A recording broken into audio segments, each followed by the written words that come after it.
What's up? This is Gerry Katzman. We're here on the set of Get Real with Kenny. How are you? Good. How you doing? Actually, Jesse Eisenberg. Just been doing a scene for 7 hours eating cucumber. Really? I can't wait to get home and eat some more cucumber. I feel like Forrest Gump with the shrimp. Like, What's going on in this episode? in this episode, Mitch, my father, his dad comes in and helps him sell the firehouse, Yeah. or not sell the firehouse. You know, right? Cool. Show us something cool on this set. What's the coolest part of this set? The coolest part of the set that nothing fits together. So this is the. I think I just missed like an adjective or a verb or something. This is the staircase to absolutely nowhere. Right. And then this is the biggest kitchen in the world. Okay. And it's so huge because, the camera has to move around it, so it kind of looks smaller on camera. But it's actually huge. So this is the plethora of cucumbers we were just eating. And this is our entire kitchen. Is there anything? And nothing's real. Like, show me something fake. Show to the Fake? All right, show check the this out. camera something fake.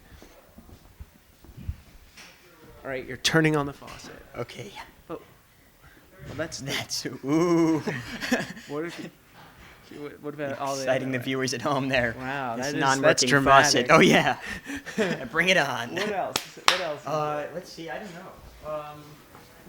We have every kind of food and cereal. But are they real?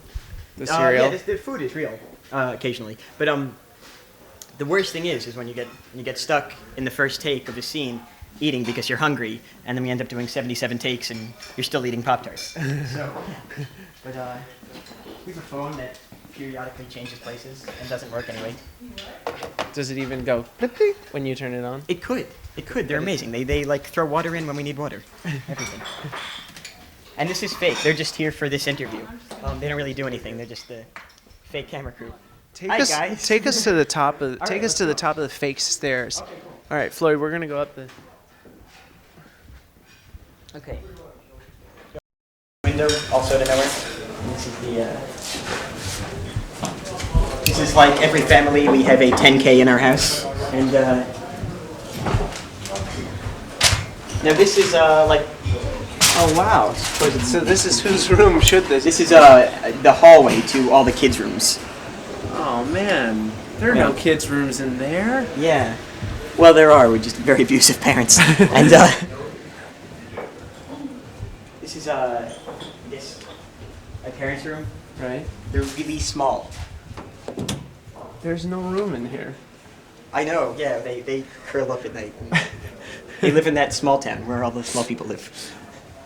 What's the most fun episode you've ever done? The most fun? For you guys, either. I'd probably have to say the wedding episode, which was the episode where I met Scott Vicarious, because I had had a lot of male co-stars on the show and romantically, but I never really had chemistry with anyone until I met him. Yeah. And so it was just kind of nice to actually get something back from someone you were acting from, so it was really cool. That episode was horrendous. I'd rather stab myself with spoons the whole time. Well, it was awful. really hot and terrible in that sense, but I thought it was fun just because we were outside in a gorgeous location. Yeah. So it was a very peaceful environment. My favorite episode was one with me and Katie Holmes when we made out. Did you really Oh, wait a minute. That was last night in your dreams.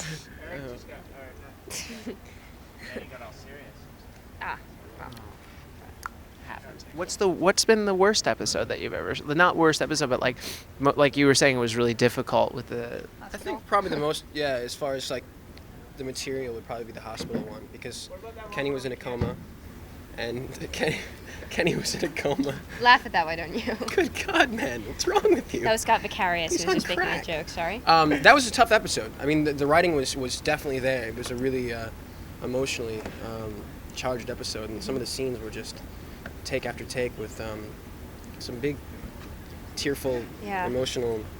And also the set was we built a hospital on the set, and it was so similar, so it was very hard to realize what day you were on because we were all in the same wardrobe because we didn't really go home to change. And so We're it was in just all so the same scenes. right, so it was just so hard to kind of think, oh, where's my character right now? And it was definitely a very intense episode, but ultimately rewarding. We were very happy with the final product. Yeah. Ultimately rewarding. I'm sorry. You're just cute. No, I'm not sorry, damn it. Yes, it was ultimately rewarding. Very good. Very good. It's a very self-assured thing. What is it that you think that makes the show the phenomenon that it is? What is so special about Get Real? Oh, well, I think the thing that I certainly relate to about it is the fact that all the characters are so real. They're very human. They all have flaws, and I think it's kind of commendable that we're not afraid to show that. Yeah. Because, for example, Megan has a tendency to be very self-absorbed, Yeah. and which is, a lot. Sometimes I get some flack for playing her that way, but that's the fact of the matter is that's who she is. She has a lot of growing up to do. She's not a perfect person, Yeah. so I enjoy playing a character that is flawed, and I think that's the thing about the show that makes it wonderful. I think John Tenney touched on it a little bit earlier when he said that a lot of the shows out there, this one's really emotionally honest. Yeah. And it was a big thing for me growing up watching shows like The Cosby Show, which I loved, but it's so different from the actual movements of our lives. And I'm thinking, why did my problems not solve in 22 minutes, and why am I not like this, and why is our family not like this? So I think this is for the viewers to watch this and see families dealing with actual problems and working them out and resolving stuff. I think it helps. And we get a lot of great fan mail and great support from people who say how this the episode affects them, and they write these letters, and that's really what it's all about right there, because the response from those people saying, this is your TV, this is your work, this is how it affected my real life. That's awesome. I was just going to say, I think that's the moment when you realize why it's rewarding, is when you get the letters when somebody says, you just basically, you're holding a camera to my life. It's so nice, and when you hear that you've helped someone through that because they could relate to it and that broke through a barrier for them, it is such an amazing feeling. It's wonderful, and it really makes you feel proud of what you do.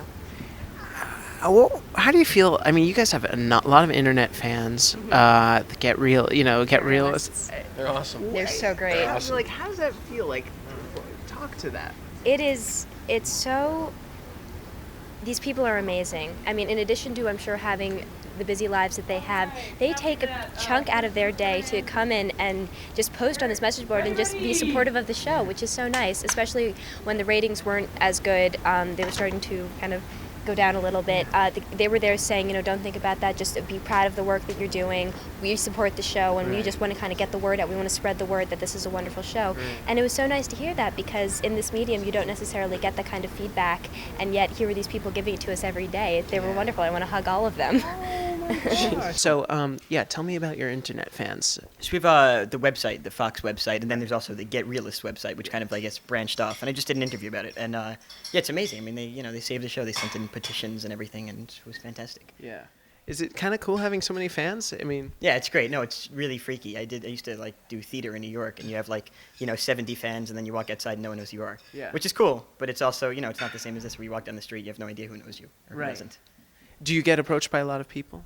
Yeah, mostly my grandparents and family, and they all know who I am when I walk home. They're like, "Hi, Jesse, how was your day?" And I'm like, "Oh, wow," and then I sign things for them. But on the street, yeah, occasionally. What's the funnest thing that you've gotten to do as a result of shooting the show? So, in an episode, what's the neatest thing you've gotten to do? My character has a better sex life than I do, which is that's important. So, so I'm gonna venture into pornos. No, No, it was cool. I mean, we did, you get to do you get to be rained on when there's actually no rain. Right. I guess that's more frustrating than cool. But I don't know.